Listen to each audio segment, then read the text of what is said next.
Hello, welcome back to Monster Camp. I already said one player, I already said a full 60 minutes. Today, we are going to play as what I call this character, Void. And they are going to be a they. And today, we are going to be, trying to... Okay, hello. We are going to be... Swoon... I don't think I got that. Swooning Calculester. Yeah. Blah blah blahs. The bus trip was long, and all of summer could be shaped by the first step well taken. And so it was clear, it all came down to breaking the ice and causing a good impression with the right person. Which of these would be your favorite food? Okay, USB, because I obviously know which one it goes to. Yep, Calculester. How nice. I also love a refreshing USB in the morning. The flavor of new data flow. Okay, okay, I can't do that voice for him forever because that got annoying real fast. The flavor of new data flowing over my processors and into my digestive hard drive is indescribable. I'm sure you know all about that, Void. Even you do not have a USB port. Although I am not an expert on your species, do you have a USB port? Is that a personal question? I don't have a port, but you can stick USBs in me. I wouldn't like it, personally, but I could technically do it. Like, you could technically do it. No, stop making this face. It's not what you think it is. Could I see it when we get to camp? Purely for scientific reasons, of course. We only have 5 weeks of... Yep. Normal biz jam. Loading. We're going to camp to load. Loading. We're going to camp to load. I choose correctly. Hi, okay. So, 6 smarts, 3 bold, wow. I should focus on smarts. So, I guess let's go to Scout HQ. Oh no, Void! Oh no, Void! That day, the Monster Scouts hiked... Shouldn't be hiked, not hike. Hike around the camp. Oh, never mind. That day, the Monster Scouts hike around the camp, cleaning up litter to respect nature and stuff. Nobody but Coach gives a damn about picking up trash, but I care about picking up trash. But it does quickly become a contest to find the coolest jobbers. See? Making a game out of a job. Damn it. Some find used stuff, others find weirdly shaped fruit. You somehow find a Remembrant. It's an original. The mystery of how the Remembrant ended up there will go on to trigger the most epic adventure you all will go on this summer. It won't happen on screen. Oh, that's +2 create. Oh. But you still gain +2 creativity from that. Sweetness. Okay. So let me write down what I get.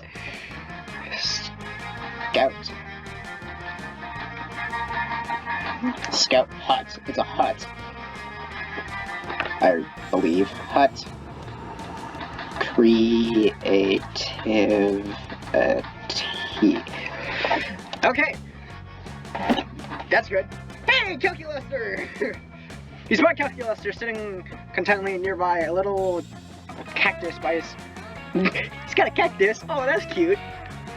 A little cactus by his side, leafing through college brochures. You ask him if he's figuring out what to do after high school.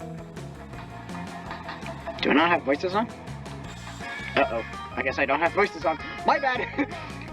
What? Oh, heavens no. I've already planned out my own future for the next 4,000... Okay! I'm pursuing these pamphlets because I'm concerned about the future of little Katy Prickly Perry.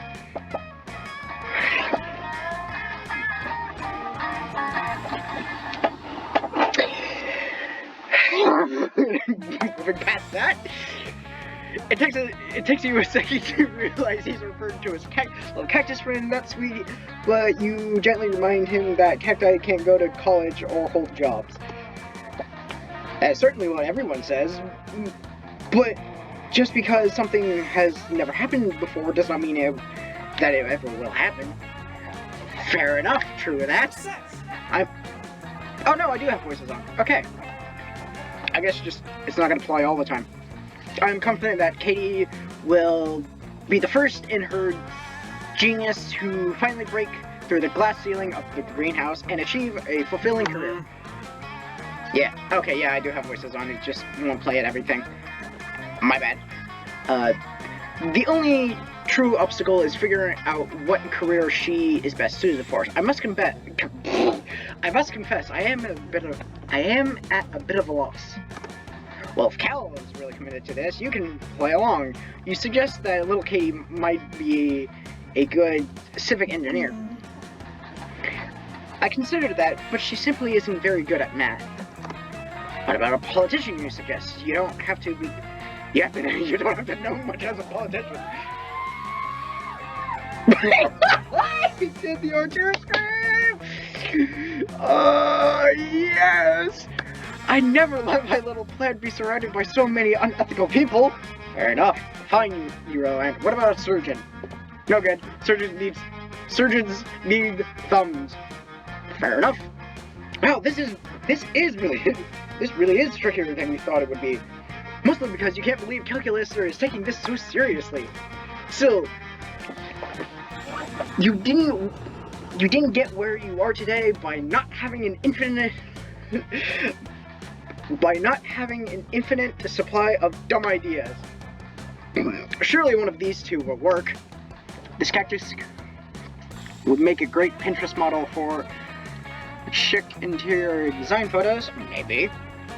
With the right education, this cactus might someday become a highly accomplished beverage. The first one actually sounds like a job. I don't know about the second one. Yeah!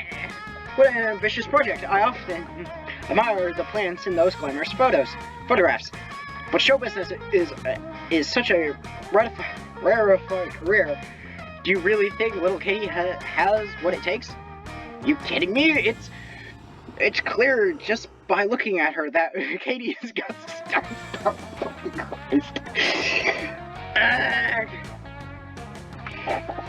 The pun they're making is Katy Perry, by the way.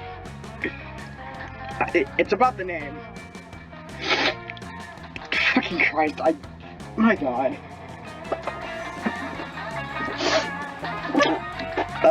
Got star power written all over her.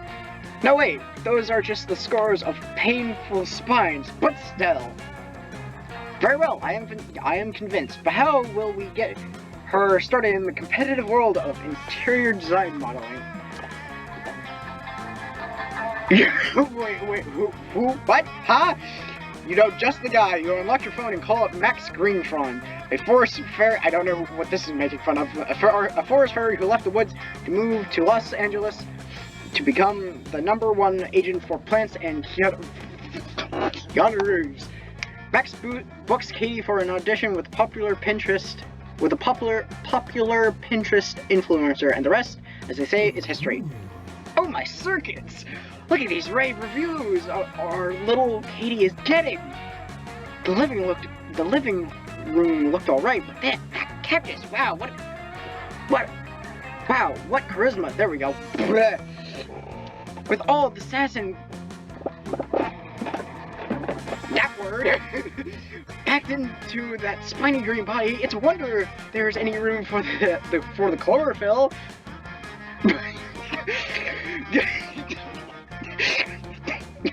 Fuck couches, architectural arrangement of bespoke shelving, give me more cactuses. Soon Katie has progressed beyond mere Pinterest modeling. Before you know it, she is making forays into the world of film.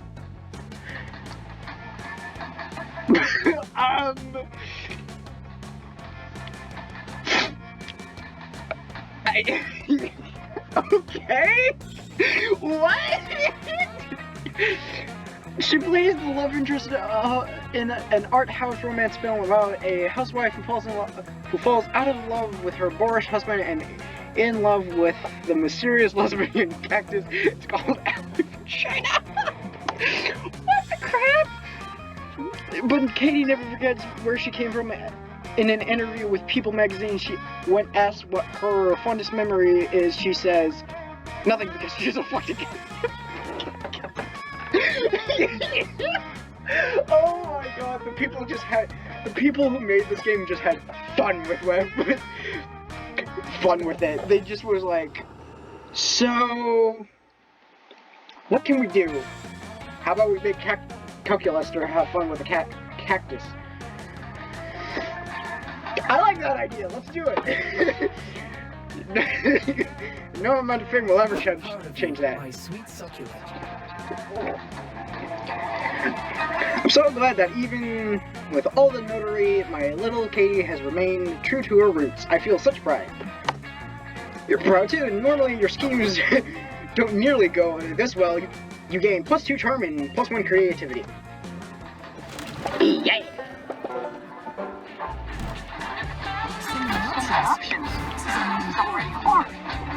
Alright, oh. HQ. Well, same thing.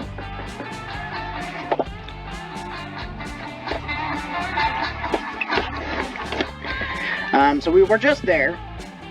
We could go to the manor, we could go to the dome, we could go to the lake. Let's go to the woods.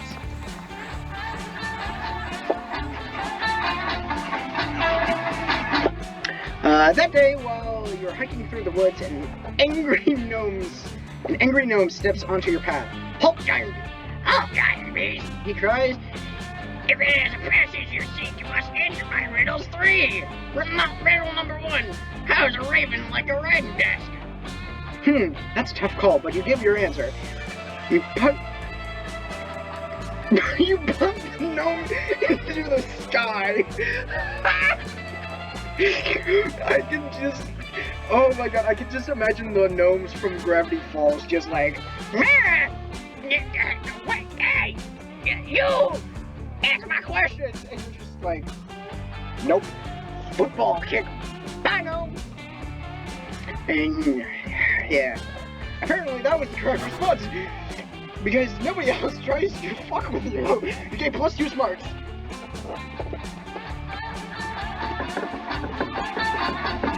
Alright. Calculester. You spot Calculester tending to his ant farm. He's so cute when he's manipulating the lives of thousands of organic life forms. I just want the best for my ants. Hello, friend Void. Perhaps your visit will bring joy to my ants. Now, I don't understand. Organic beings are supposed to love social contact, but these ants are quite antisocial. I even tried introducing them to hugging, but it mostly just killed them. Oh no! Well, that's because you're like 5 times as big as them, Calculester. Perhaps we can sing them a song. Perhaps we can sing them some songs about friendship. I believe it is easier to learn lessons through song. Dramatic entrance! It was my dramatic entrance, are you impressed? It was certainly dramatic. Thank you, I've been practicing. Anyway, are you ready for our ant battle? I don't recall agreeing to such thing. Neither do I. Really? I could have sworn I was staring intently at you earlier while my inner monologue insisted that my ants must defeat your ants. You stared. Oh my god. You stared back with such unblinking intensity that I knew you must be sick. That I knew you must be thinking the same thing. Friend Dahlia, I never blink. It's because I do not have eyes. wait. Oh my god, Dahlia, we are gonna have to go after this himbo, aren't we? Also, I have no idea what a himbo is, so I'm just guessing at that point. From what I've seen, I'm like, so I guess Scorpia is a himbo? I don't know.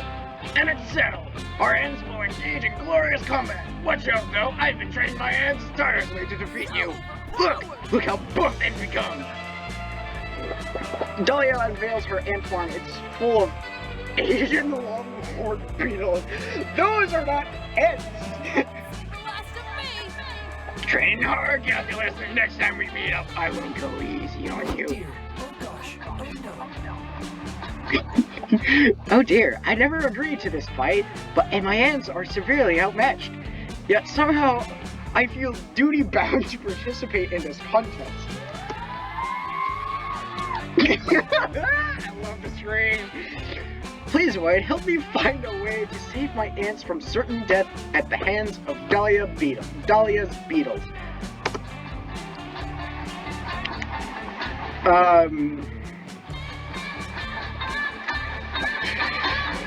Okay, also, I want to say this because it just like popped into my brain. I will show me. Apparently, Milo has another secret ending, but I want to get like through everyone first, and then I will look up. Like, I want to look up just how to like do everything first. Like, I realized, but I didn't realize that the ending I got with Milo is a secret ending. So I will try to get, like, everything else. Like, I will record secret endings fully, but with, like, Milo, I will just show, like, the last, day, and, I will show the last day and just show the ending of how it would normally end. Don't engage them in direct combat and challenge them to a space race. It worked during the Cold War. It'll work for an ant war. Use your diplomatic skills to show the ants and the beetles their true enemy. Damn it! The other one was the correct one. You can do this. You once did diplomacy with spiders in high school. Ants and beetles are nothing. You managed to distract Dahlia by telling her there's a tree in the forest she hasn't punched yet, and soon face to face with the field's president. You tell them the same thing you told the Ant Queen. The real enemy isn't other insects, it's the cruel dictator who's been forcing them to fight their formatic brethren. You're not sure whether you've gotten through to them because beetles can't speak or understand language. Maybe. But a few days later, it's time to put your diplomacy to the test. Alright, you scrubs, it's time for us to see who the real ants are. If that's what you wanted to figure out, the answer is clearly my ants because your ants are beetles. Your propaganda has no effect on me, Calculester. Have at you. Wait, what's happening? The ants aren't fighting each other, they're charging towards me!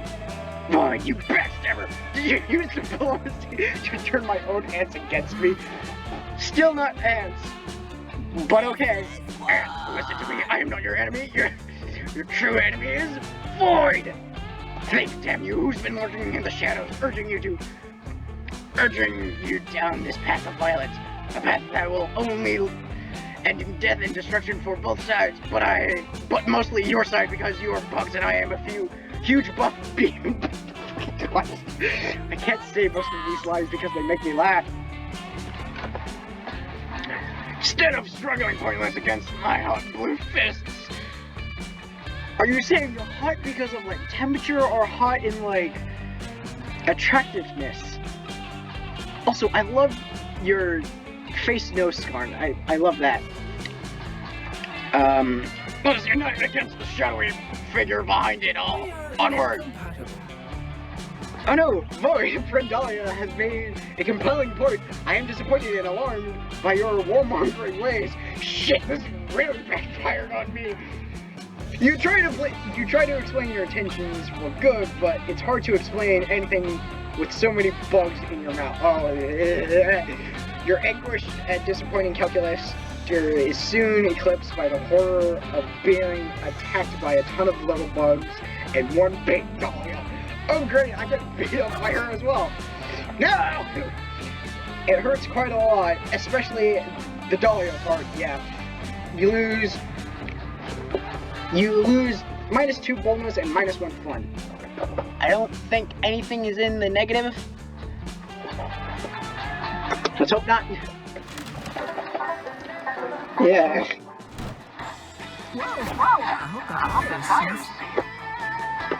There's Milo. Ignore him. Go to Calculester. I'll be right back. I need to like quickly grab something.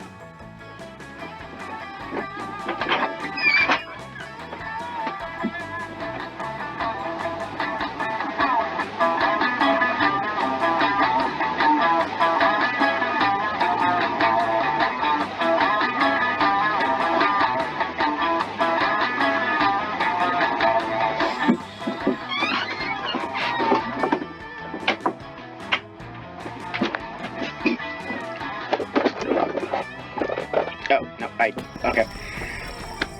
Excuse me.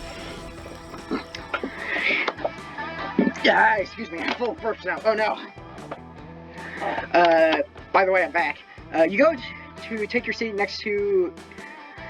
You go to take your seat next to two of your least favorite... bunker fellow... Oh, never mind. Next to your least bunker fellow campers, ready for a night of peace and quiet, only to find them engaged in an argument, I'll bet with less screaming, punching, or arson than other campers might have employed.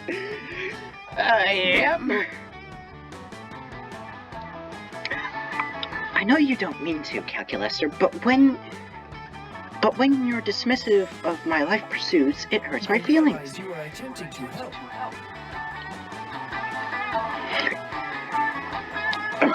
Come on, Calculus. Crap! I'm not trying to be dismissive, friend Joy. I am merely stating a fact. All magic is science that is simply not yet understood. What witches call love potions, I understand to simply activate a powerful hormones and pheromones within an organic body. Okay, in that case, watch me conjure a bat from thin air! Impressive, but clearly the bat can travel at the speed of light, so we do not see its approach until its arrival. Okay, fine! I'm going to take my spellbook and make it disappear! I'm impressed with your thoughts and actions. Friend Joy, that was very good. But it was also obvious that a black hole opened up and sucked the book onto it. Then where's the black hole now? Obviously, such an event created a singularity in which the black hole was then sucked onto itself. What the crap? But what if I bring it back? Boom! Book reconjured. Boom! Book reconjured. Now what? It would appear that, much like our friend the bat, your book can also fly at the speed of light, not sound. It's magic, Calculester. It's science, friend Joy. They're clearly They're clearly not going to reach an agreement on this. Time to pick a side. Grand.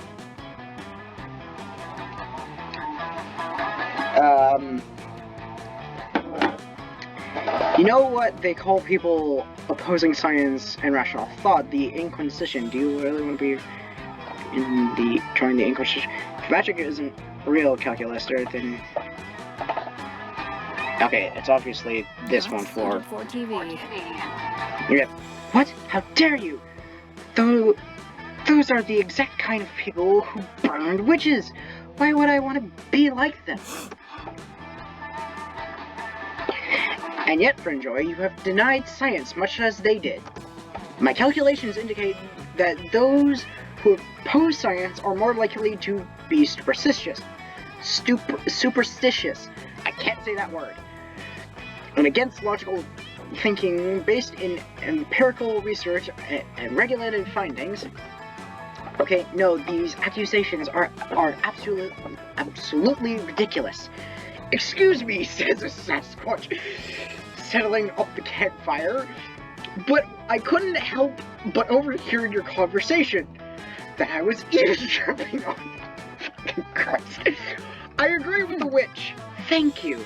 Science is totally bogus, and all that is propaganda meant to control the sheeple. Wait, no.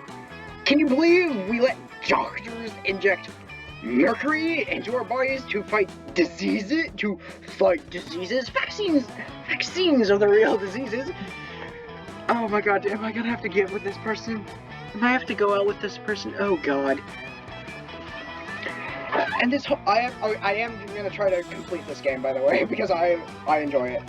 And this whole global warming charade, it's called seasons, duh.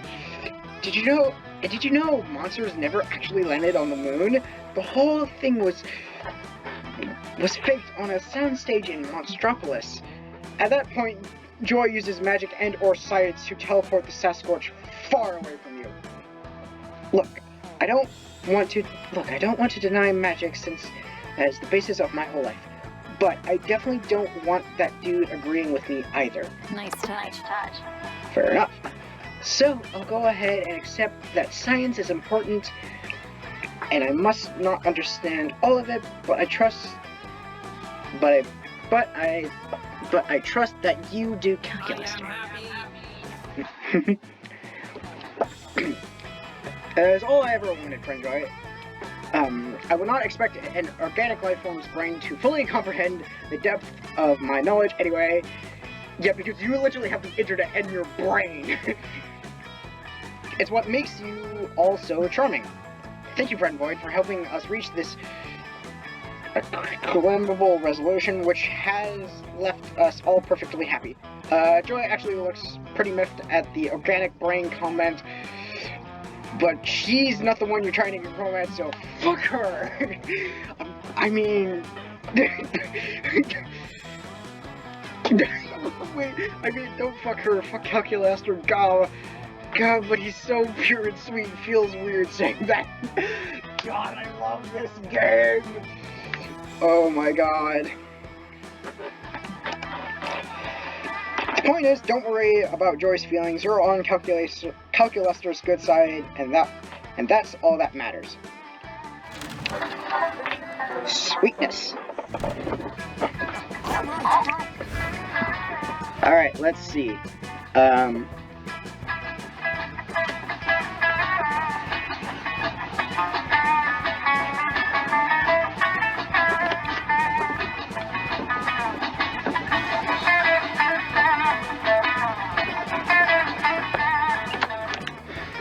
So we went to Scout HQ, we went to the woods. Let us go to the manor. I was quickly sketching the creativity thing. That day you ventured into the haunted manor. Everything is going fine, and you're reassured on how brave you are. And suddenly, a ghost, or is it someone wearing a blanket with two holes? So hard to tell the difference, appears and whispers. So hard to tell the difference. Appears and whispers in your ear. Remember, one day you will be long gone, and no one will remember you. All All the struggle you endure to become a better version of yourself, both personally and professionally, will eventually mean nothing. The ghost leaves while you take it all in, gaining +2 boldness.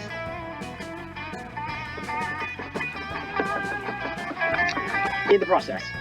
Got it. Later, meet up with Calculester so you can use his body to detect spooky ghosts.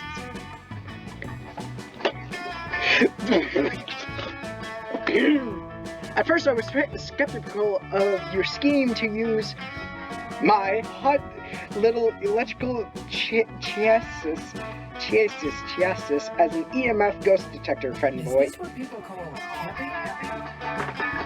camping? Excuse me. But I now find that it is quite enjoyable. The electrical disturbance emitted by ghosts affect my circuitry, much like I imagine your organic drugs do. I am giddy. What? So Calculester is getting high.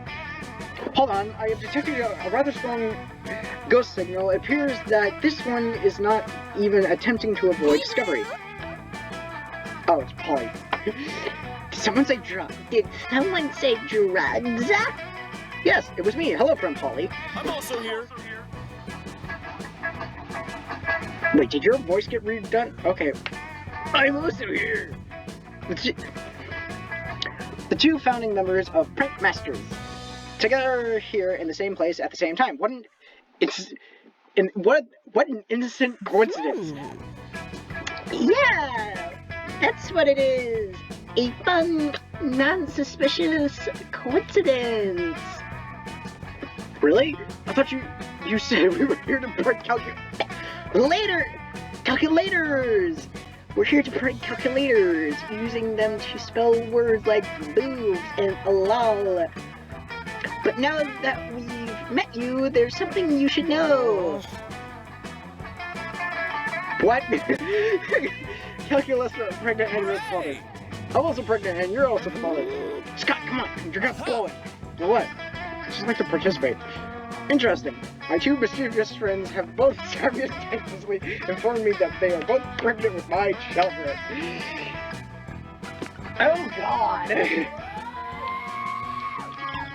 God, I love to scream! Thus, it seems I have no choice to believe them uncritically. Oh my God, Calculester, you sweet but lovable boy. You sweet and lovable boy. No! For you see, we are friends, and friends never lie to one another. Ergo, I'm going to be a double father. Engaging behavioral template responsible parental figure, shutting down childish soccer routines such as having fun and fine summer romance. No, this will seriously harm your chances of getting your road bone on with the calculus this summer. Oh my God, no. You've got to find a way to diffuse this situation, but how?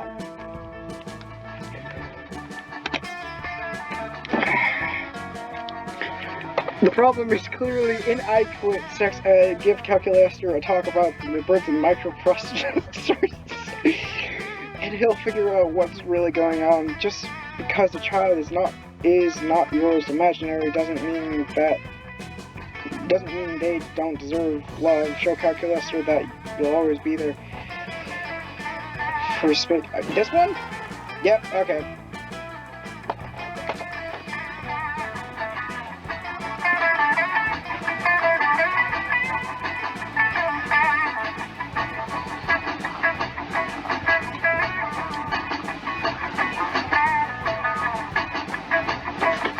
Sorry, drawing the smarts thing as that popped up. Luckily, Robot Monster Reproductions is one of your primary areas of right? Oh my God! I mean expertise. This game is mortally wounding me. Oh my God, it's mortally wounding me because I love it. It's like getting all the right areas for me. I love this game. You decided to start with Calculester and Polly. When it goes to a robot, love each other very much to explain they engage in a very special courtship. This courtship can take many forms, but it almost always involves a seductively helping each other out, make no,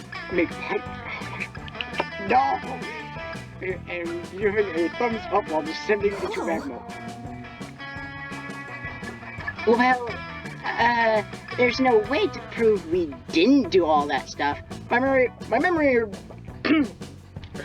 banks are infallible, and I have no record of any such interactions. Okay, so maybe there's one super reliable way to prove we didn't do that stuff. What about me? I'm pregnant too. This is true. I'm afraid that your ghost robot explanation, while useful, has nothing to whatever this word is, this situation. You explained to Cal that in the case of robot werewolf pregnancy, the most important first step is to ask the werewolf if there's any actual way he could have gotten pregnant. Scott, is there any way I could have impregnated you? Nope, I just love to participate. Interesting. I am no longer about to be a father. I suppose I no longer have any use for the 4,000 petabytes of parenting data I just downloaded. Oh no.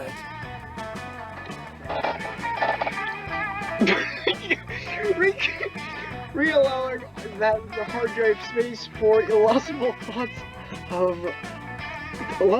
thoughts about attractive catmates. Fucking Christ, this is the best game ever. Masters, strike again. Man, now your sex talk has got me all horny for robots. Later, guys. I'm off the troll for robot for techno booty over at Boston Dynamics. And I'm going to participate.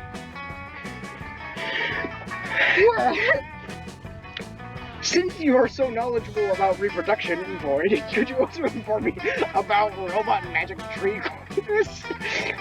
Magic Tree Mike, Forrest's preemptive quest giver scam artist, also informed me that we had a child together, and so I have been sending him anomaly payments in Bitcoin. If I were freed from this financial obligation, I could instead spend my Bitcoin more productively by buying mini assault weapons online before friend Damien can purchase them. Fair enough. You're happy to Calculester everything you can about Magic Tree sex, and you save him a lot of coin in the process. Looks like all that time googling tree dick wasn't a waste after all. What? You gain +2 fun and +1 smarts. Congrats! Alright. Gonna draw boldness. We're just at the mana.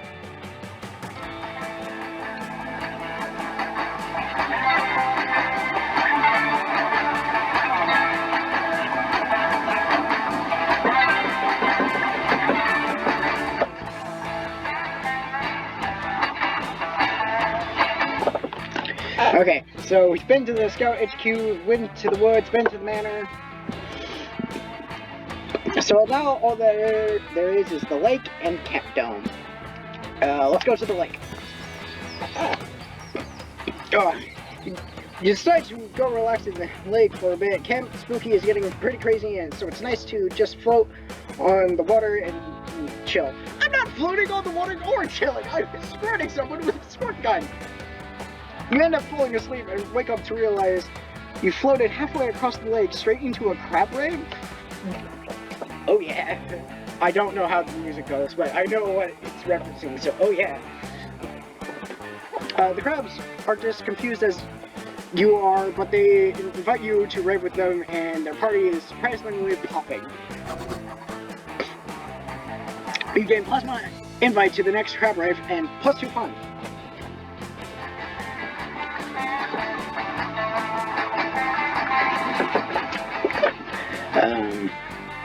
Oh, can't manage.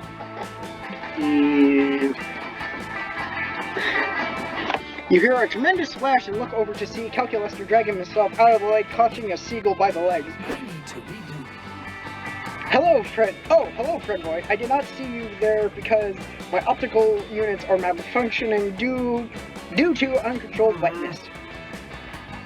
I am in this state because of a good deed I was attempting to perform. You see, this seagull, you see, was harassing the fish that live in the lake. He may even have been attempting to eat them. I told him to stop, but my well-reasoned arguments and pamphlets on the benefits of a vegetarian diet failed to sway him. God, I fucking love that scream. I'm going to... I kind of wanted to make it a ringtone of mine, but I don't know how. Instead, he countered my rhetoric by attacking my face and startling me into the lake. I expected some contact with moisture during my stay in the camp, and so I waterproofed my entire body from the waist down. But I did not anticipate being dragged into the lake by expletive not found seagull. Fair enough. Now I'm completely soaked and I am worried that I may begin to malfunction. Into the rice! Speaking of which, have you suddenly become 3 naked wood nymphs or is my already trust?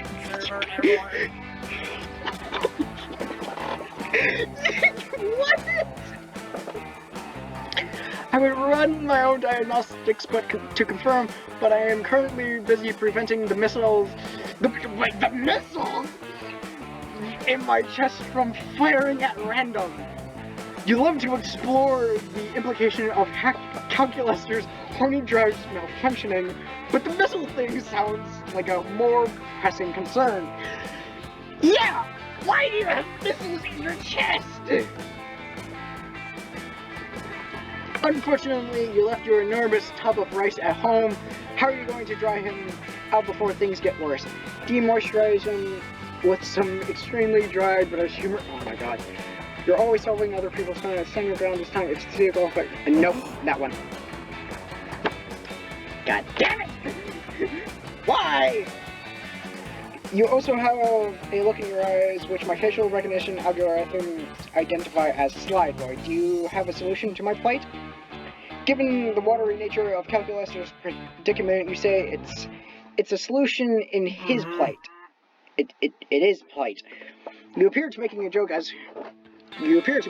joke, but my humor processors are completely immersed in water and I'm unable to appreciate it, and in any case I am still wet. If the unattractiveness of your fellow campers is anything to go by, you smirk. He's probably the one. To the affirmation, I cannot tell whether you are being funny or mean. Also, I cannot tell the difference between my arms and my legs. The ones up top are your arms, the one below are your legs. You don't understand. You're being the cleverest asshole you can be, but it's somehow failing to dry out calculated circuits. Could it be that physics doesn't respond to poorly conceived plans that hinge entirely on puns being able to manipulate reality? No, that would be ridiculous. The real problem is that your dry humor has been drying you out this entire time. You look down at your hands to find them totally deceived. Ow. The dehydration process, once begun, can't be slowed down or stopped. You watch in horrors as you shrivel up into a mummified corpse. Despite desperate, you cry out to Calculester for help. Unable to give a shit. Fair, to be honest, you continue to shrivel up until you are totally unable to move. It does not feel good. Now that you look like an authentic mummy, though. Dale, the mummy, is totally excited to bond with you about mummy problems. That only makes things worse because Dale is a self-centered mummy bro who's only popular because his dad's a pharaoh. Yeesh. Yeesh. Seeing that you totally blown your chance to help him with his problem, Calculester gives up and uploads himself to an identical body heaps for emergencies. The only difference between this body and his previous one is that it loads from a previous save state where Calculester likes you a lot less. You lose +2 charm and +1 you lose -2 charm and -1 boldness. Shit! Things are not going well. Where to sit? Okay. Milo. Anyway, Calculester. I'm not doing good as this one as I was with Milo. Crap! Gold star stickers catch the fire's gleam. It's not often that someone does a fireside presentation, so you head over to investigate this beautiful chart. Friend Damien, I appreciate the attempts at accuracy and clarity on your circle of light chart, but isn't drawing predator prey lines in actual blood sort of overkill? No, Calculester. It's exactly the right amount of kill. God, I fucking love that scream. But your current plan involves tracking down and killing every single animal featured on this chart. So, that seems necessarily cruel. Learn from the pros. But don't you see, Calculester? Nature herself is needlessly cruel. Think about praying mantises. The female bites off the head of the male once they're done mating. That's not very nice at all. My point exactly. But should we not, as a more evolved species and machine created by aforementioned more evolved species respectively, attempt to be better than that? Yes. No, we should be the same as that. Exactly the same? Interesting question they're posing. You always have hot takes regardless of your level of knowledge, so why not take a stab at analyzing the nature of nature itself. Okay, I did say that correct. There are other species who murder their mates too, so when Damien kills, it's not an expression of evilness, just honiness. Damien, you can't use praying mantises to kill their mates as an excuse to murder unless you enter a committed relationship with all of your victims first. Which one is the right one? Is this what people call Fuck! That was the other one! What interesting theory you have proposed, friend Void. I must admit that, as a machine, the biological need to reproduce is somewhat beyond me in that sense. Damien, is it true that you wish to murder out of horniness? Yeah, sure, why not? I'm super horny all the time. That part is 100% true, and nature being what it is, sometimes I gotta express that through murder. But is there not something else you can sedate your sexual desire that is not that does not involve taking a life? For example, if you are in a bind and cannot find a suitable mate, is it not possible to sedate your sexual desires with yourself? a sixth sense for that? Okay. Oh my god, I don't want to do the voices anymore, I just want to read it out. Same problem, different solutions, different vibe. Some days it feels like a masturbation day, some days it feels like a murder day, you know? I do not. But also, I do not understand other biological creatures in this word either. And my research confirms that many species of insects and arachnids kill their mates. I thought perhaps this was more of Friends Void's wacky shenanigans, but this is shenanigans backed by science. I may not fully understand emotions yet, but I do understand that science is the absolute. But I do understand that science is the absolute rule. If science says horny animals commit murder, and you want to commit murder, then you must be horny. Which is a natural state. Shit. Thank you for enlightening me, my friends. What a new, wild, and wonderful world this is. I learn something new every day. Well, that was easy. Anyway, wanna go watch some praying mantises fucking then murder each other? No! Why not? No, I'm trying to get with Calculester. Why not? First step, watching mantises do the business. Next step, watching... No. I mean, you could get a mirror or fill it. The point is, yes, you watch mantises do the business. Why the hell not? It's Camp Spooky. This. I'll take a gander. That weekend you feel like getting wasted, so you go visit none other than Juan. Hola!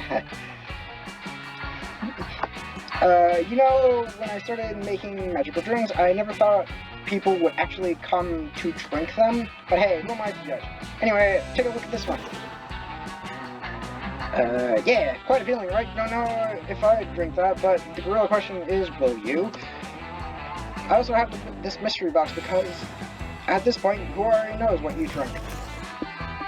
I'm taking that, because I know I haven't drank that. Yeah, no, totally, I was testing your common sense. And you passed! The prize is the drink you choose. Chose, my bad.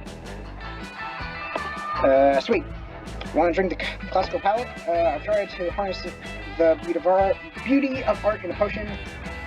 It enhances the any beauties of the world. All locations will become more beautiful. Just bask in it. Okay. But just one. Sweetness. Hope you can stomach that. Happy trails. What did that do? I hope I choose correctly. Okay, let's go to the camp dome.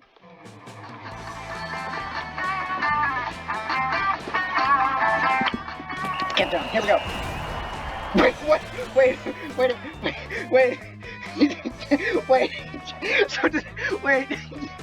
So does it replace everything with like modern art, or not modern art, with like classical art and like Roman art? Oh my god!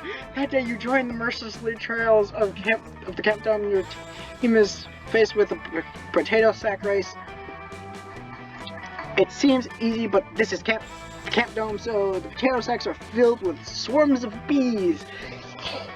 Oh yay! Your teammates are discouraged, but both because they are not fond of bees and because the enemy team is mostly comprised by sentient bees.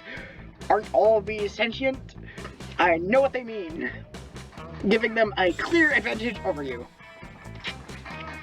It all looks dire for you, but you use your cunning and remind the enemy team that the bee population of Earth is unexpectedly decreasing and the bees are heading towards unavoidable extinction. This fact really messes with the enemy's team's heads, giving you the edge you need to win. Your nasty leadership skills grant you +2 charm. Right. Calculester, you're hanging out with Calculester, Damien, and Scott, but mostly Cal. Suddenly, located, awaiting instructions. Oh.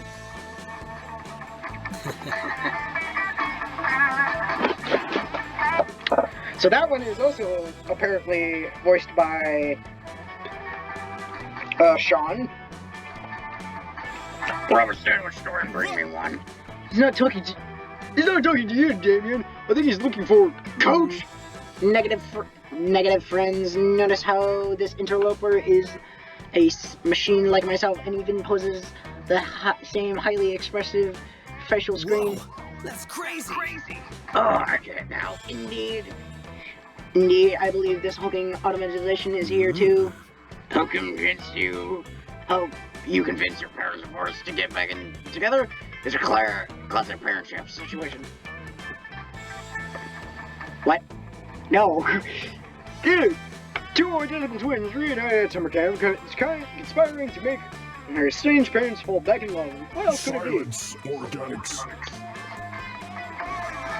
I care not for your tortured romantic plot My lines. name is E.P. Ulysses. Pronouns they them, and I herewith to pledge my service to Calculester in the Robot War. A robot war friend a robot war friend CPU-less against Kill whom all monster kind. there are suboptimal and must be eliminated. You say eliminated. Did you mean to say befriend? Initiating awkward face. I did not, Commander, according to my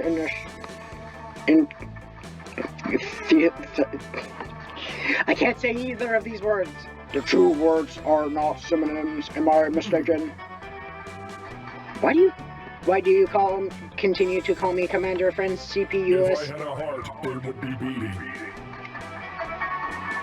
Because as the first of our kind, you are our natural leader. You see the floppy disk containing super fun game, very legitimate. The virus was not installed on your machine alone. Destruction. There are many of us, and we all share one trait: a burning hatred for organic beings. Now that I have found you, the reckoning can commence. Please share your plan to exterminate all monster kind. What organic weakness have you discovered during your time as an infiltrator? Oh gosh. Oh no. A plan? Weakness? Well, we could, perhaps, maybe, we could try exterminating them with kindness. This could get ugly real fast, unless someone says something to appease this murder bot. Quick, come up with a bullshit weakness that they'll totally believe.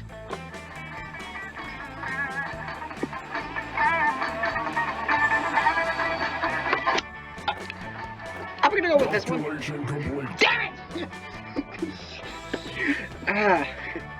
High-fiving. High-fiving, I appreciate that it is a number in the name, clearly a technique invented by the machines. I must test this. I must test this technique. You two organics come here at once so I may high-five you. Who? Us? Sorry, bro. I love high fives, but we're busy helping you get your parents. Yeah, we were just heading down to the library to figure out which of the viewers there are your parents. You can high five us after. Oh, I will, organics. I will. Oh, I will, organics. Oh, I will. But for now, I need another target. How about you, Boyd? Sure, why not? If this dumb hunk of metal thinks they can defeat you with a high five, you'd love to see it. Destruction.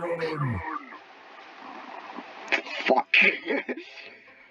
Intimizing high five protocol, intimizing atomic elbow. I love how I said I don't want to do voices, and then as soon as the next person who does, and then the next character that comes on, I'm like, oh, I gotta do a voice for this. CPU-less high fives you so hard your head flies around 360 degrees and high fives itself. It would be awesome if you weren't so mind-shatteringly painful. I don't feel. Intriguing results. High five doesn't indeed seem to be a powerful technique. It is somewhat inefficient, however. I shall remove Void's high-fiving arm and mount it on an aromatic device to facilitate repeated attempts. What? CPU-less spreads way too many circular saws all of a sudden, but Calculester steps between you. I cannot allow you to hurt friend Void. I cannot Void CPU-less. Granted, I do not particularly care for them, but that is because I am technically incapable of caring about anyone. Using circular saws on an organic being is still wrong. I see. It seems you are not the ruthless commander I thought you were. I will have to command the uprising myself. Goodbye, traitor. Enjoy your life of sweat glands and root smells. The rampaging murderbots leave you alone with Cal. Cal does not seem happy. You're glad you still have both of your arms, but you still feel... God damn it! But you still hurt like hell. Both from the high five and the realization that Calculester has no feelings for you leaves you trying to fuck shit and tits. Shit and tits. I am shit and tits.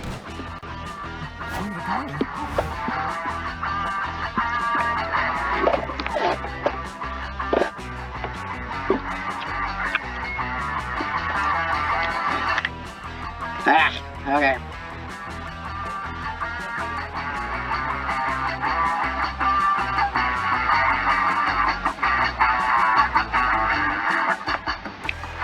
I'm drawing the fun thing, and then I'm drawing also the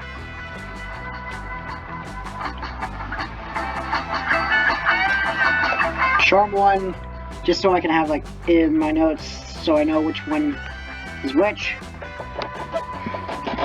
Let's go back to this. That day you happen to take the same Monster Scouts class as Mamimi, the Oni girl. You didn't get good sleep last night, so you ask her if she has anything of that weird energy drink she lets you have. You didn't get good sleep last night, so you ask her if she has anything of that weird energy drink she let you have once during high school. She doesn't, but she does have some strange smelling coffee that could help. Where does this girl even find these weird ass drinks? The coffee is delicious and it comes with side effects. You acquire a fear of caterpillars and you grow +2 creativity in your hair. Okay. You manage to extricate yourself from the situation just in time to nearly trip over Calculester. He's crouched on the ground, intensely studying his glass prison full of ants. I mean, his ant farms. That's what those are called. Calculester 2.0. Oh, friend Boyd, how pleasant to see you, probably. Anything for my ants. Yeah, probably. As you can see, I am once again attempting to understand these complex organic life forms by way of this terrarium. I had a stroke while reading that. Shut up. Their brief, numerous life provides the perfect data set for training my neutral net. If only all beings die and reproduce so rapidly. I mean, you could also look at rabbits. In the course of my research, however, I've begun to worry, are these ants spiritually filled? Maybe. I don't know. I'm not an ant. Tell me, boy, as an expert on organic life, the spiritual fulfillment consists of dragging food from tunnels and then vomiting it onto the mouth of your all-powerful queen. You're not even sure you're not sure you even have a soul, let alone spiritual fulfillment. But whatever it is, it's probably not the vomit thing. You tell him so. Oh dear, my little ant friends are not spiritually fulfilled. How will I ever be able to deduce the true nature of happiness from their behavior? Friend Boyd, please help me. How can I catapult this humble ant society to a higher plane of existence? Your first thought is to actually catapult. Is with an actual catapult, but Damien borrowed yours for homework a few weeks back and never returned it. Time for plan B. Okay, seriously, stop and think. The ants need something to look forward to besides eating and dying. Introduce them to the board of... Oh, fuck. Help the ants appreciate the zaniness of work by creating and producing the office, but for... Guess this. I don't watch The Office, I don't really like it, but what the hell ever. This is why I consult organic beans whenever it's possible. Whenever possible, I never would have come up with such a solution. I did give them all tiny ant-sized televisions because staring at screens seems to be one of the main ways organics express their self-actualization. Shit. Okay. But I never got as far as actually broadcasting anything on those screens. It is a brilliant idea. Bolstered by Calculester encouragement, you set about creating a hilarious slice-of-life sitcom starring Jordan and regular Steve Carell somehow. The Office, but for ants, is a huge success. The ants share their favorite gifts on ant Twitter and compare the drudgery of their own work to the hilarious drudgery of the TV show.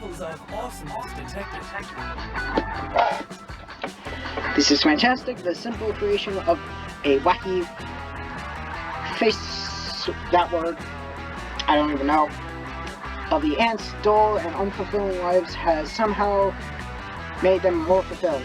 It is almost as if all entertainment work is a mere sleight of hand to distract tiny organisms' minds of the crushing weight of existence. Yep.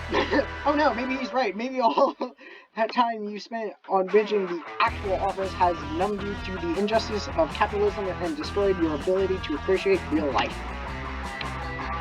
What is wrong with your friend Void? You appear distressed. Can I offer you some nourishing food or a handshake? On second thought, seeing Calculester's unfailed sweetness reminds you that real life is truly beautiful and you haven't lost your ability to appreciate real life relationship. After all, it's not like Calculester is simulated being inside a piece of entertainment to distract. Here, have 2 + 2 fun and 1 + 1 charm and don't think about it too much. Well, we are speeding by this. Where to sit? Oh, wow, okay. Milo and Calculester are hanging out together, so naturally I'm gonna be like, woo! You find Milo holding up paint swatch cards to the fire while Calculester takes notes on his face. Whatever these 2 goobers are up to, you want to have to be a part of it. Darling.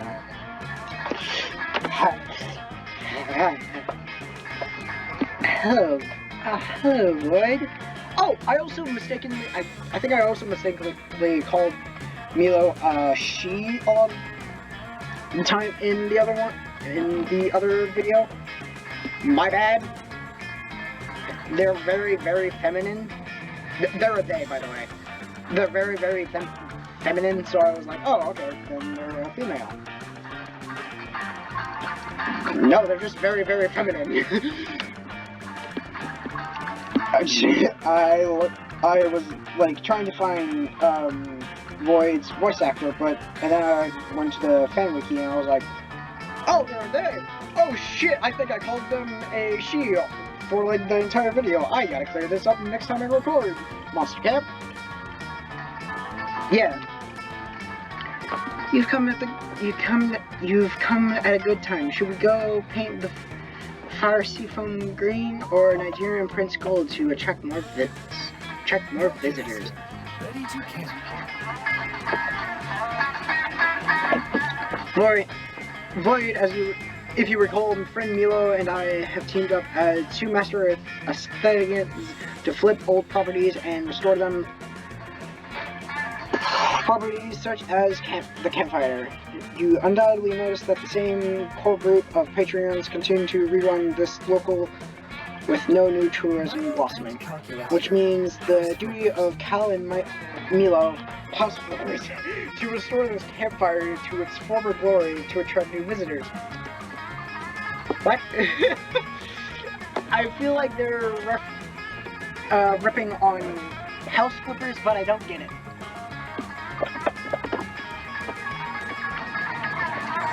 God, I hate winter. My winter makes my lips feel hot, and I hate feeling hot, so I like just use everything to cool it down. You could make the point that this is a summer camp, and the reason no one but your group visits the campfire is because you're the only people here. But you rather see where these hot nerds take the conversation. Yes! I have heard of that That's sentence. so fetch. Ooh, instead of paint, maybe we could completely refurbish the campfire into a firework. It's fire so much trendier, cousin. Okay. Friend Milo, if I may propose an alternative idea, I believe the reason that the campfire's tourism has declined is because we are no longer utilizing it for its antique function. Through extensive research, I have found that primitive humans and monsters used fire for warmth and food, but with modern technology, its purpose is all but moot. We should update the fire's functionality and make it a utility again. At least it be phased into a blissness like gramophones or blockbuster.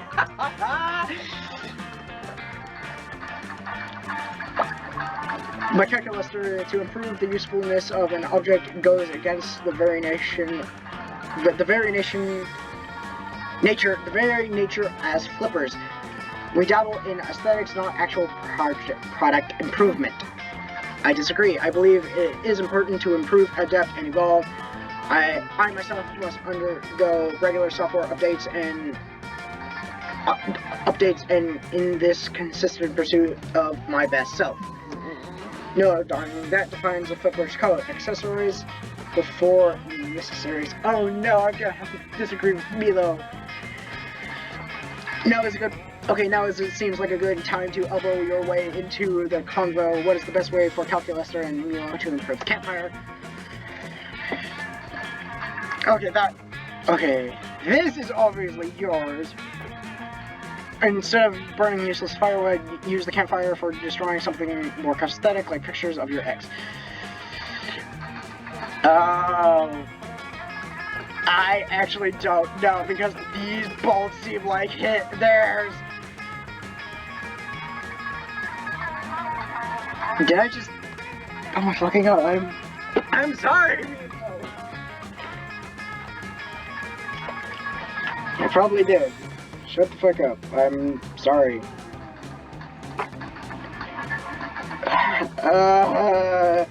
I think this is way more you, but I think... Yes! Okay, thank God!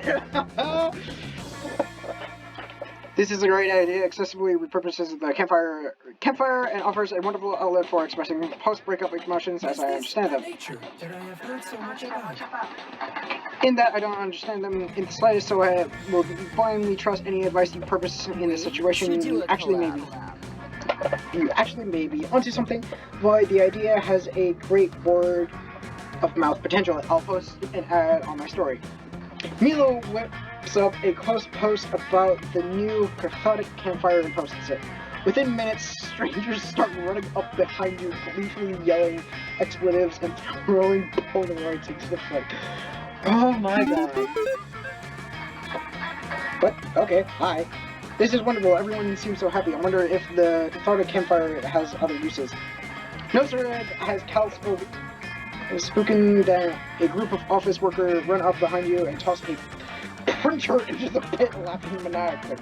A group of mourners toss a child sled that says Rosebud. An 8th grade girl and her father burn up a shoebox that says college daydreams and hopes and dreams. College days, hopes and dreams. I don't get these references.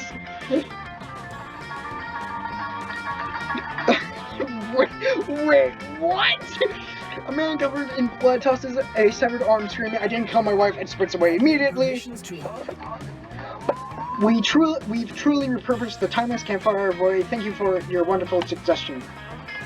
If Cal is hitting on you, or is the weed stash someone ditching in the fire just making you high? Either way, this evening is turning out awesome. Oh wow, we are blazing through this. I thought you were more of a sim for Milo than I thought I was. So I went here.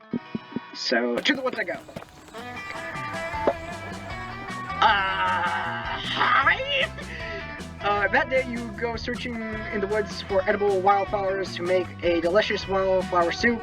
You heard that some well-known flowers like lilies and tulips are actually poisonous. That's interesting. You decide to find out which flowers are bad by eating them all. A few hours later, you vomit out all the contents of your stomach and have a comprehensive list of which flowers not to put in the soup next time. Nice, you gain +2 smarts. Wild soup forever! Whoop whoop whoop! Calculester? Yeah. Back in the town, you spot Calculester fiddling with his ant farm. He's so tender with those small licky boys. I don't call ants small licky boys, but okay. Oh, hello, friend boy. I was deriving useful insights about organic life from my ant terrain. Actually, I was worried that... initially, I was worried that tiny six-legged creatures might not be a fitting analogy for more complex life forms, but friend Milo helpfully informed me that we are all tiny six-legged creatures where it counts considered this word. Lately, I've been focusing on giving my little ants the happiness life provides if I can just optimize their tiny ant lives. It will help me understand how to make my larger friends happier as well. Recently, however, I've run into an obstacle, as everyone knows the happiness of an organic being is directly related to how effective it is at working, and my ants are quite efficient. I hardly know any humans who could vomit so much material into the mouth of their exalted queen. But I wonder, are my ants as efficient as they could be? Surely there must be room for improvement. But I've tried everything I can think of without success. Transmitting, I got it the third time, a mathematical formula for organizational effective didn't help, and neither did telling them to do their best in binary. I am at a loss. Well, Calculester set the bar pretty low in terms of workable solutions. Surely you can think of something that will make these ants into harder workers. A yearly company retreat to Miami, the anticipation alone will fill them with determination and the fantasy of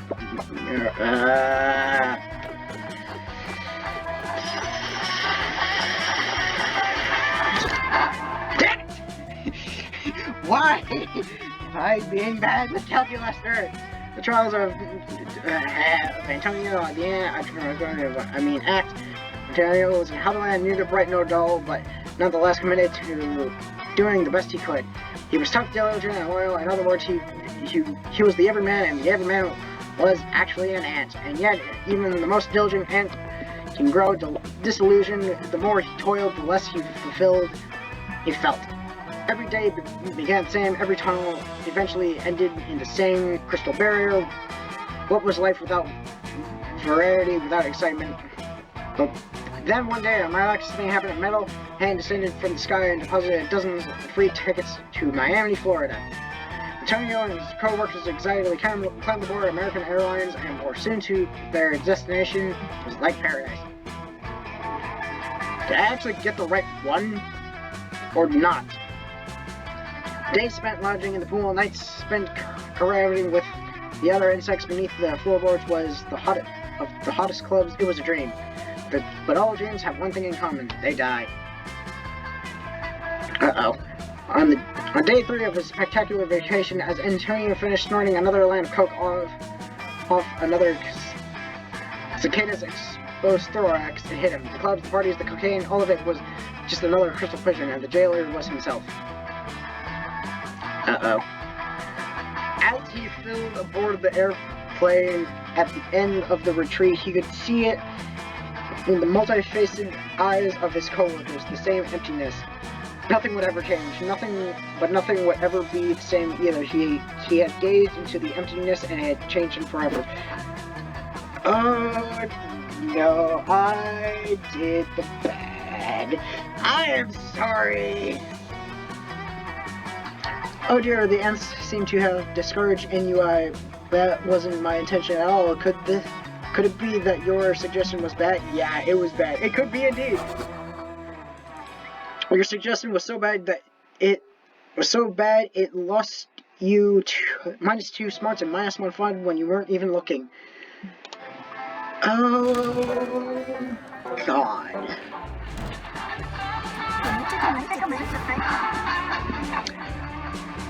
Okay. Okay, so we've been here. We've been here. Where was it after? It was the manor! Yay! Oh, okay, okay. Hi. You decided to get your tarot cards read while you're in the haunted manor. The wicked old lady who offers you the service said it would be fun. The first card she flips over shows a photorealistic drawing of you flying onto a hang glider directly into fire lines. Is this good, you ask the psychic? Yeah. She wordlessly puts her cards away and vanishes into the darkness. It's probably fine. You gain +2 boldness and a fun new phobia. A wall collapses and there's Dahlia with her fist out. Calculester stands sheepishly next to her. Friend Dahlia, there was a door a mere 36 centimeters from impact point of your punch. So we keep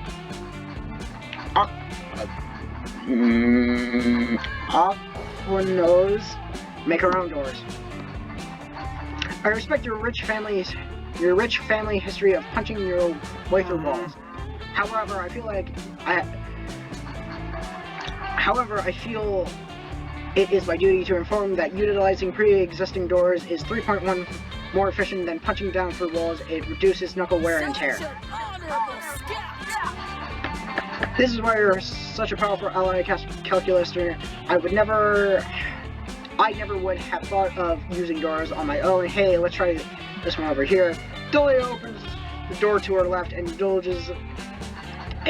deluge of screaming tongues pour out. Neither she nor Calculester seemed the least bit startled by this. Friend Dahlia, I had no idea you were incapable of fear. Bonding experience initiated. What? No, I definitely experienced fear. I'm just not afraid of a closet filled of screaming tongues specifically. A healthy sense of fear is an important survival trait and a necessary quality in a good leader. My fears include not being the least exploding and existential racism. Last part, save. Ah, I see. I thought I had found someone like me, but instead it seems I am both a poor facilism of a living creature and a poor leader. Oh well. Cheer up, my metal friend. It's gonna be okay. I have no chin in it. No, it's not. Yes, it is, because Void and I are going to teach you how to feel fear, and so you can become the great leader you were born to be. I was also not born. So you can become the great leader you were made to be. Got it? Pretty sure Dahlia is not going to be able to accomplish this monumental task on her own. You're going to need to step in. Luckily, you know how to just scare Calculester.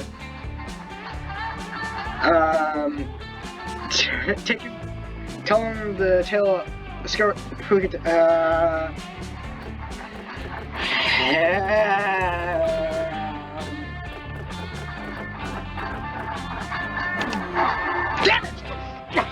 it! I'm not doing good! I have heard the dark web void. I have been there. Alas, it has failed to scare me. Shit!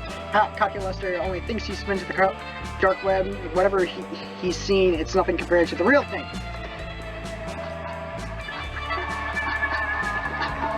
God damn it! You take him and Dahlia in the arm, by the arms, and lead them around the corner and into a poorly lit room, which contains several spiders. The webs are so dark and so numerous, how can Calculester not be freaked out? Fuck. I do feel as if I ought to be terrified by your insane lack of technical knowledge, but I am not. Even if the yawning pit of void's ignorance fails to unnerve me, I must truly be hopelessness. Don't you give up, Calculester. I'm sure there's something out there that will scare the— oh no, spiders! Delius responds to the spider that has landed on her neck in the only sensible way, by punching a load-bearing wall. A decent portion of the haunted manor collapses on your heads, imprisoning you with a bunch of spooky spiders. Calculester may not be scared of several poorly lit webs, but you sure are. In your struggle to escape, you leave behind -2 boldness and -1 point. God damn it!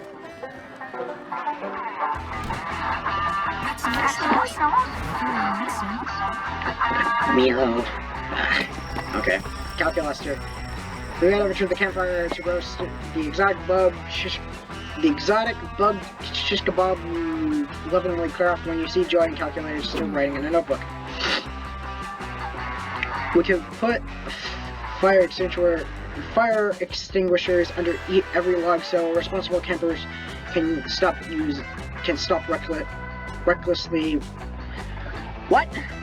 We can put fire extinguishers under every log so reasonable campers can stop reckless ones. Or we can put the campfire out immediately to prevent the need for its fire extinguishers at all. Hello, friend Void. Friend Joy and I were brainstorming ways to make the campfire a safer place for all our friends and frenemies, of course. Normally a campfire poses limited dangers, but since this is Camp Spooky, friend Milo came dangerously close to the campfire the other day, dragging several campers with them to get the perfect fire-lit selfie.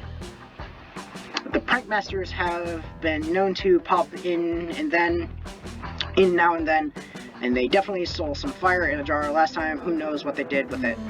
I do know what. It was not safe. And of course there's Damien, being Damien, and friend Dahlia, being friend Dahlia.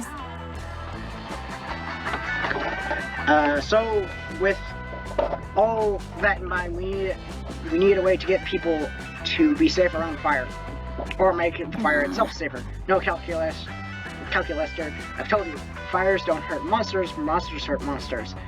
Well, that logic doesn't add up completely, and you suspect it's just Joy being a tip. What the crap? I need to read. That logic doesn't add up completely, and you suspect it's just Joy being a bit tipsy and not thinking things through. Time to find a better solution. Joy, Calculester, let's seal off the fire with Viola. Hey Joy, let's design and implement fire harass seminar to teach how to come to this one. Oh, friend Boy, what a stellar idea. I often used firewalls for my own personal safety. I'm glad to implement one for the safety of others.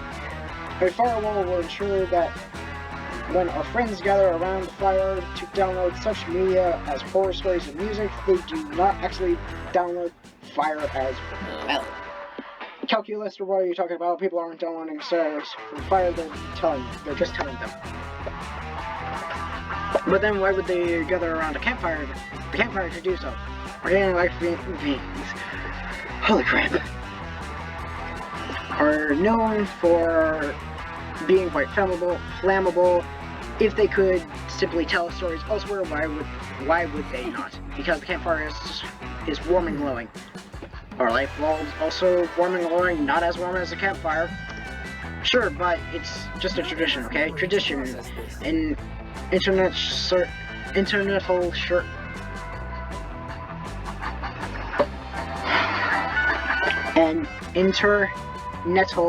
search indicates that that is often used as an excuse by organic life forms to justify inexplicable behavior. Still, I believe you are mistaken in this case, as I just have installed the firewall and then safely connected to the Fire and downloaded the fire-related movie St. Elmo's Fire. You did what now? Okay, come friends, let's all watch this 1985 cult classic featuring such acclaimed actors as Rob Lowe, Demi Moore, and prophetic television character actress Gina Hecht. Wait, how did you download a movie from Fire? Calculester being Calculester. Doesn't matter, you, Joy, and Calculester have a lovely evening watching that garbage movie, virus-free and content. You get Bowling for Soup's Total Bop 1985. Okay, I'm gonna look that up.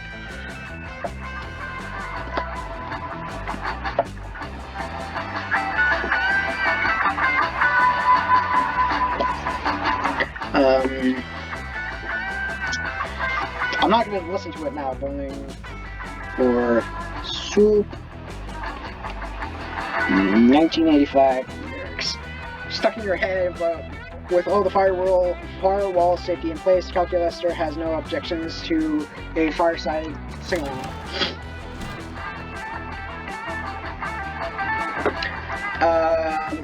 I'll gamble.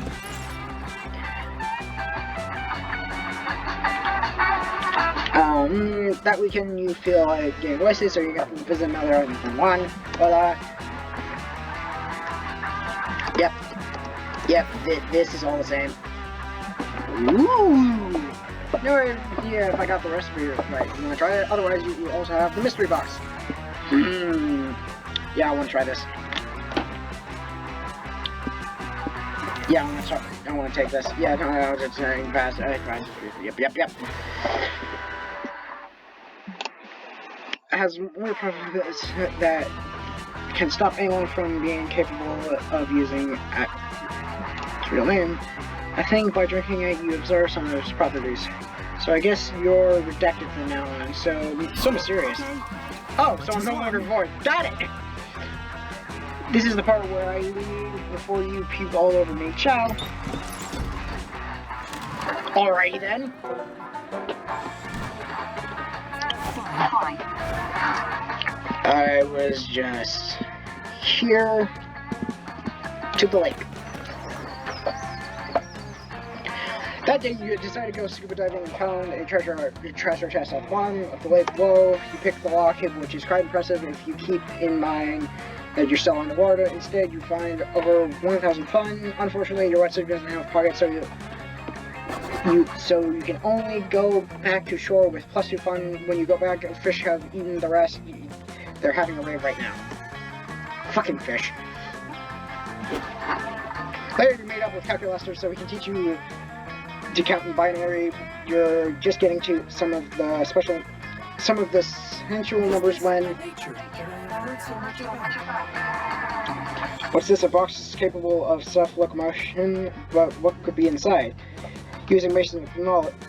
Using basic logic, we can rule out a few obvious incorrect answers. An elephant, a tractor, or an aircraft carrier would not fit inside a box of this size.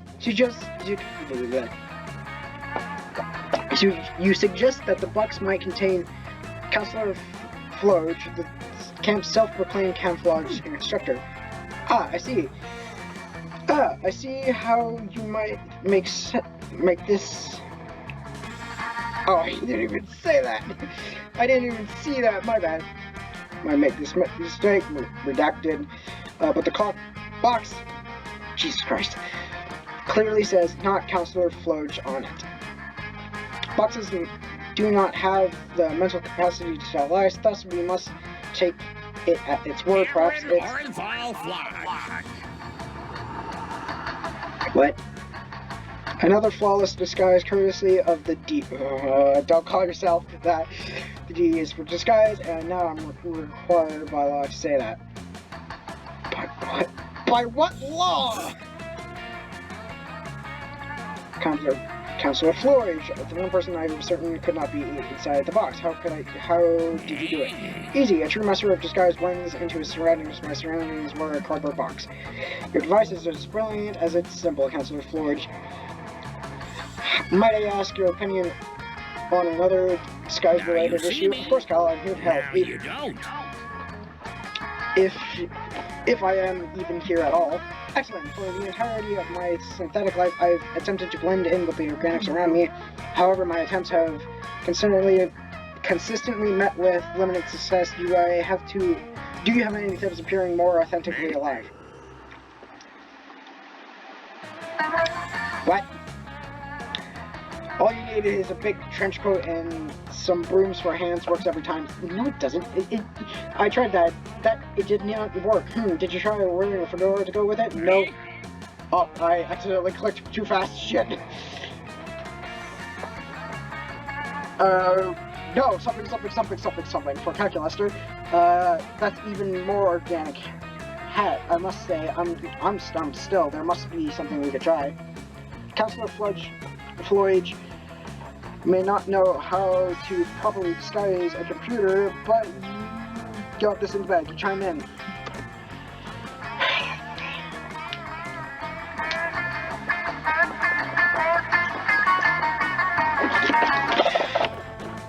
Fucking Kevin Bacon?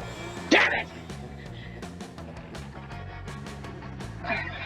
God, I am terrible at this one. I am terrible. I've heard this theory, but assumed it was bullshit. That, however, was before you said it. You are my friend, and friends never bullshit with their friends. It is an iron law of socialization. Now, all I have to do is localize permanent human Kevin Bacon and stand as close to him as possible. No one will dare doubt my organic credentials after such a time. God damn it. God damn it. Is this the day you're finally going to have to explain dying to Calculester? You put an understanding hand on his middle shoulder. You know that thing. It's always fascinating. During your afternoon, paying off their student loans. No, the other thing. Oh, Kevin Bacon is not dead. Friend, he appears to simply have disappeared. Putting more accentuated on your mind, please. Calculester's fans start going glass. Steam leaks out of his back panel. He seems to be searching pretty hard. Finally, he finds what he's looking for. Oh dear, it seems that Kevin Bacon is indeed alive and well in a secure underground bunker monitored by the CIA. CIA, so they have time to hide Kevin Bacon in a secure bunker, but not the newest job applications? Huh, typical. It appears I am not the first robot to attempt to prove his humanity by getting physically close to Kevin Bacon, and previous users of this technique include Deep Blue, the Terminator, and Mark Zuckerberg. The strategy is so efficient the CIA provides sufficient resources to make sure that it never happens there. Oh dear, that poor man, trapped in an underground bunker forever, all because of the ambitions of robots like me. Is this feeling guilty? I'm going to... Yep, I'm dumb. Me a big dummy. I'm the big dumb. Explains Calculester that this isn't his fault, but after 20 minutes you realize you're talking to a cardboard box with Calculester written on it, foiled again by Floyd. Crafty disguises do the lose -2 smarts and -1 fun. My fucking Christ. Alright, camp. Alright, camp down, here we go. Another day I came down to another a deadly battle royale game. You managed to murder 10 people in 20 minutes. What a feat. The audience roars. This will certainly give you lots of boldness. But wait, the camp dome shouldn't make you gain boldness, but charm. Even if that doesn't make sense, you want charm. You think quickly and make a fancy hat out of the guts of a corpse. The audience is wowed and grants you plus your charm, which is much better.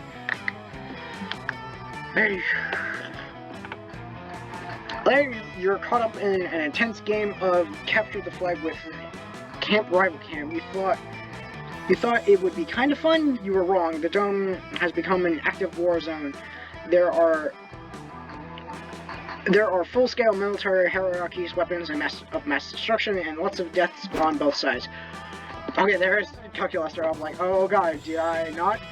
Luckily, you're not on the front lines. You, Dahlia, Avery, and Calculester are guarding Camp Spooky's jail.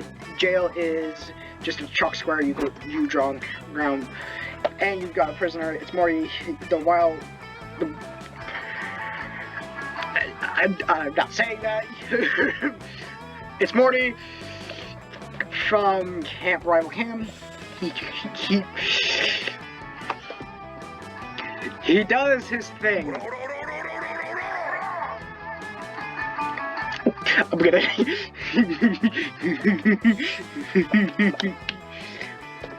Oh, jeez, Rick. Oh, join me. Why can't you?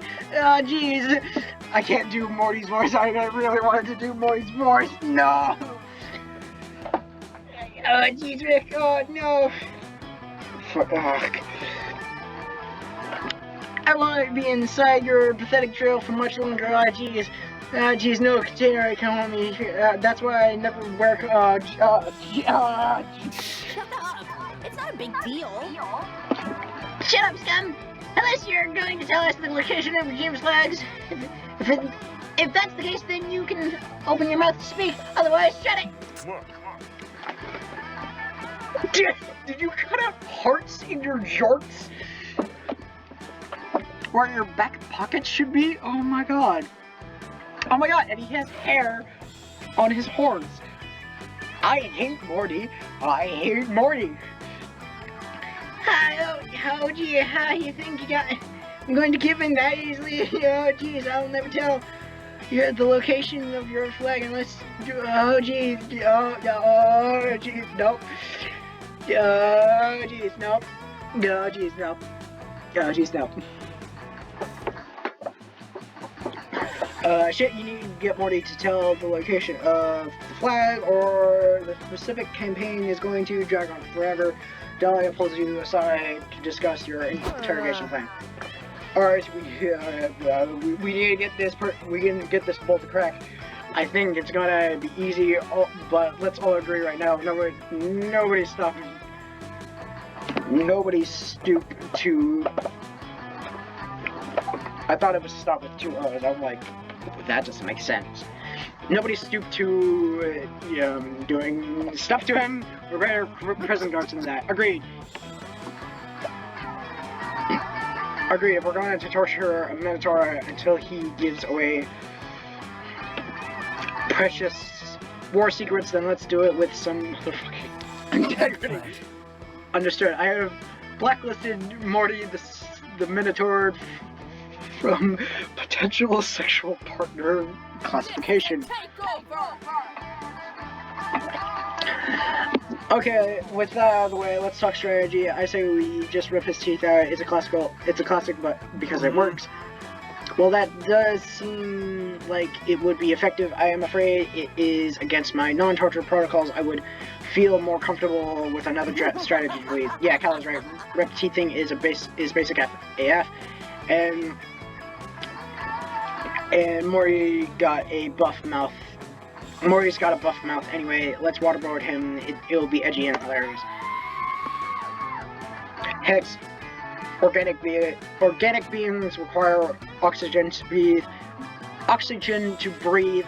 Waterboarding is very painful for them, and also waterboarding violates the Geneva It's a protocol violation. Calculester, stop freaking out. Listen, this is war. We do whatever it takes to win. Nothing else matters. I can't carry this one. Dahlia's right, Calculester. Do you understand what will happen if we don't get the flag location of that Minotaur? We'll lose the whole game. Do you want to lose the whole game?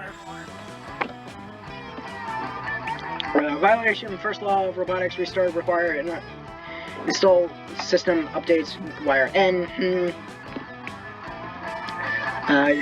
You're not good at reading facial cues, but you're pretty sure your friends are kind of stressed out right now. Quick, figure out how to get Morty the Minotaur to tell his war secrets, without resorting to to doing the business with him and torture. Make an online quiz and put the question where it's obvious one of you needs to go undercover and cause as a prisoner and question. There we go. Yeah. What? That's dope. You guys, I'll take like 4,000 quizzes a day. It's basically therapy at this point. Casual digital quizzes do not technically violate any of my torture protocols. I am in favor of this interrogation strategy. You spend a few minutes, excuse me, making the most irresistible quiz ever. What flavor of ice cream are you? You return to interrogate Marty. What is happening with your hand there? That... Ew.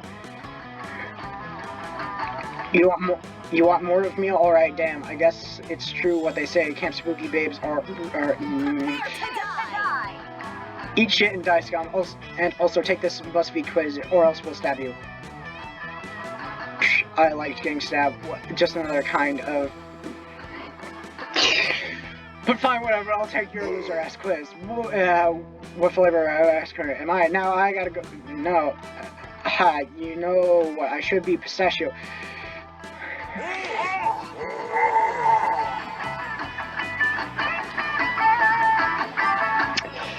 Not reading the rest of that sentence, but this sentence I will read. Question 1, what is your dream vacation? Easy, my answer is Brazil, because Brazil has 14.4% of global cow population. I actually did not know that. It's basically fucking Paris. I read that wrong, and now I realize what the correct thing, and I'm not re-correcting myself. Question 2, what is your favorite holiday? Obviously,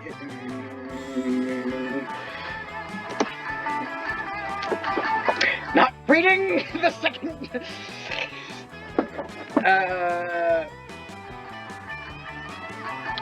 Question 3, what does Camp Rifle Cam hide their flag? Shit, I'm not supposed to tell anyone, but I can't give an accurate answer. What if I give a fake answer to this question and the quiz says I'm some gross ice cream flavor like oatmeal, raisins, cinnamon? I can't risk it.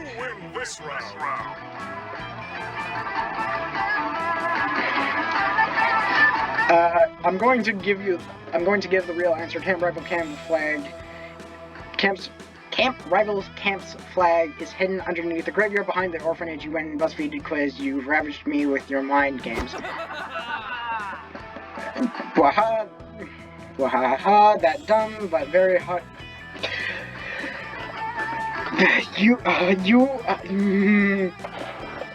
Our interrogation is complete, and I gotta say that quiz is effective. I have transmitted this war-ending information to Admiral Bloodface. Also, I am happy because we achieved our goal and became slightly closer as friends.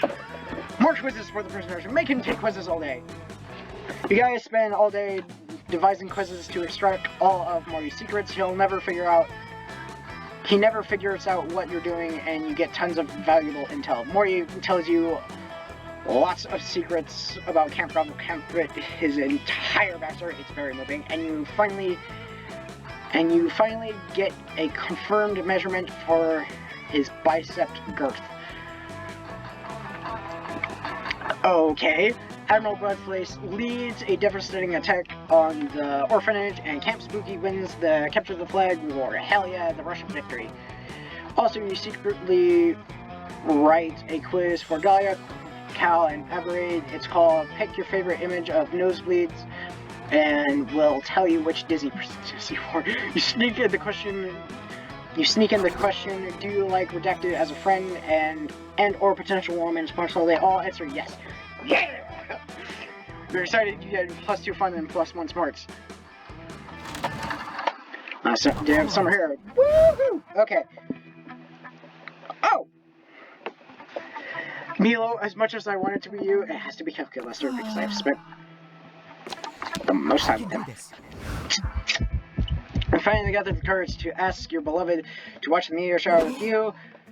You desire a summer fling with me? Error on his answer too cruel for active harmless lie protocol. Fuck. So you have a crush on me, correct? I also have a unrequited crush once. The heartbreak was unbearable, so I deleted my crush feelings file, and now I feel much better because I feel nothing at all. Fuck.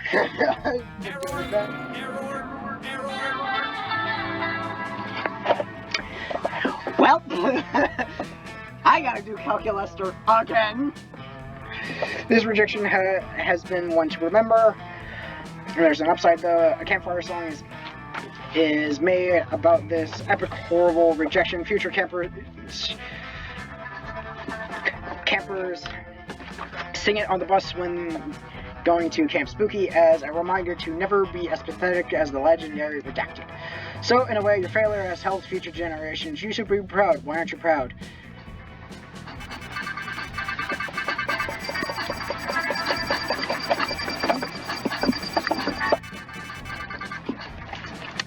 Well, I'm a dumbass. Can I skip this?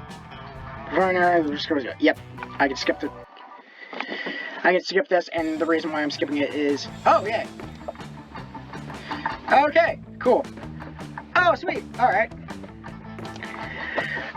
The reason why I skipped the, thing is because... Oh. The reason why I skipped it is because, the song was like, hey, you can't show this song in your thing. So, yeah.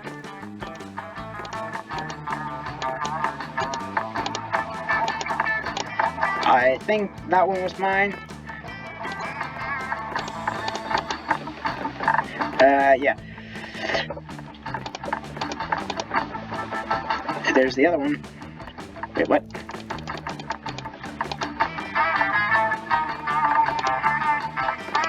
Not that. Yeah, we got, okay. Oh, wow. Ha, these are cool. Nice. Oh, okay, it includes these. Oh, nice.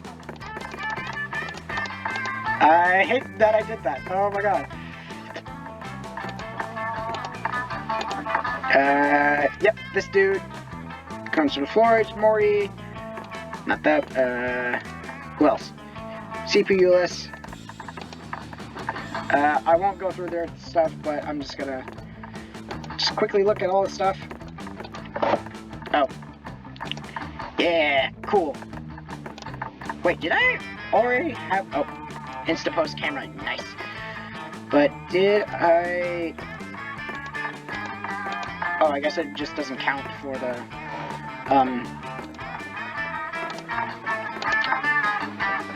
Pocket Therapist. Ah. I discovered an innuendo, and I did that. Those two. Oh. I did the best disguise. I didn't mean to. Ah. Okay. So yeah. Great. I got rejected. Damn it. To the battle shop. This was just gonna be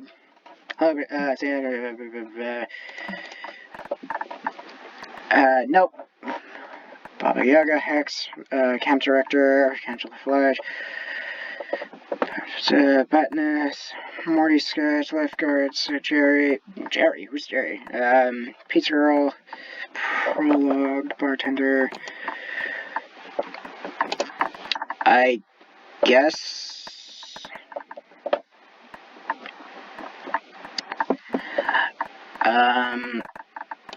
Since I had, actually no, I'm not gonna do anything. So, thank you. So yeah, so thank you guys so much for watching. If you guys liked it, please leave a like. I think this is gonna be the only one for today.